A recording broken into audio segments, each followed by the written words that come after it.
அது தோற என்னல பண்ணிட்டு இருக்க? அதாவது நம்ம வீட்டில் 2-3 வெடி போட்ட மதுக்க வெடி வந்து ஒன்றும் வெடிக்க முடியான்ட்டு அந்தாக்கில் நமக்கு 90 கிட்ஸ் நம்ம சின்ன ஞாபகம் வந்துட்டு பார்த்துக்க அந்த மருந்தெல்லாம் தட்டி அது ஒரு எக்ஸ்பெரிமெண்ட் ரெடி பண்ண வந்துருமா? ஆமா, அதுதான் நான் பண்ண போகிறேன். சரி சரி பார்த்துக்க, இதான் பாரு வெடிக்காத வெடி. இப்போ வந்து 3 வெடி வச்சுட்டேன் மக்களை பற்றி. பாரு என்ன நடக்குன்னு மட்டும் பாருன்னு பார்த்துக்க, என்ன நடக்குன்னு மட்டும் பாரு. என்னல இவ்வளோ நேரம் ஆகுது? இப்போ பாரு,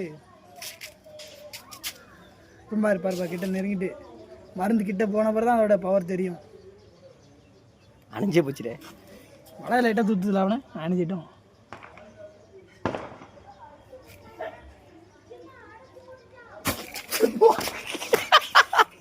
இது பயங்கரமான இருக்கு.